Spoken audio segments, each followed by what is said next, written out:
السلام علیکم دوستو، آج ہم آپ کو بتائیں گے بہترین دولت۔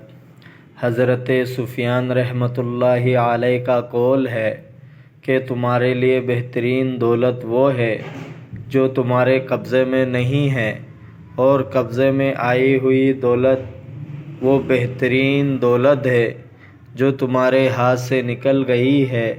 حضرت ابن مسعود رضی اللہ تعالی عنہ کا قول ہے، ہر دن ایک فرشتہ پکار کر کہتا ہے کہ انسان گمراہ کرنے والے بہت سے مال سے وہ معمولی مال بہتر ہے جو تجھے زندہ رہنے میں مدد دے۔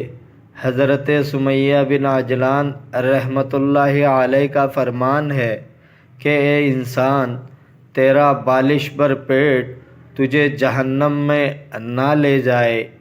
کسی دانا سے پوچھا گیا، تیرا مال کیا ہے؟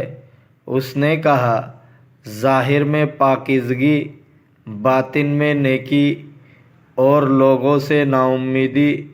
مروی ہے کہ رب ذوالجلال نے انسان سے فرمایا، اگر تجھے ساری دنیا مل جاتی تب بھی تجھے اس دنیا سے 2 وقت کی خوراک ملتی، اب جب کہ میں نے دنیا سے تجھے صرف خوراک دی ہے اور اس کا حساب دوسروں پر رکھ دیا ہے تو میں نے یہ تجھ پر احسان کیا ہے۔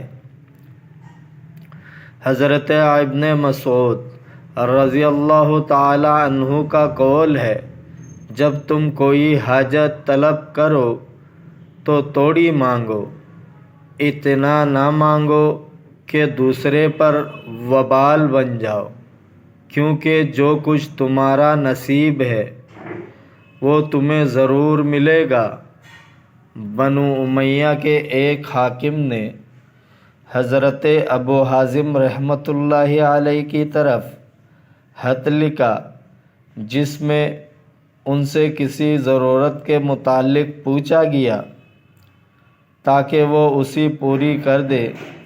ابو حازم رحمۃ اللہ علیہ نے جواب میں لکھا، میں نے اپنی ضرورت اپنے مالک کی بارگاہ میں پیش کی ہوئی ہے، جن کو وہ پورا کر دیتا ہے خوش ہو جاتا ہوں، اور جن کو وہ روک دیتا ہے اس سے قناعت کر لیتا ہوں۔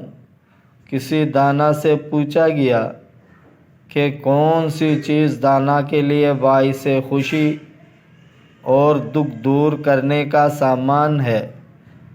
دانا نے جواب دیا کہ دانا کے لیے سب سے بڑی خوشی نیک عمل اور غم دور کرنے میں اس کا مددگار اللہ کی رضا پر راضی رہنا ہے۔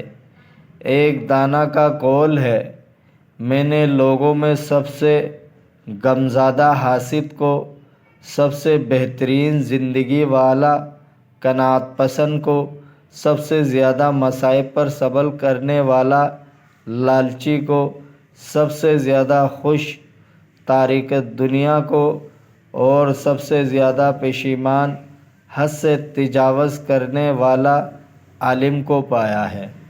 دوستو، اگر آپ کو ویڈیو اچھی لگی ہے تو لائک کریں، چینل کو سبسکرائب کریں۔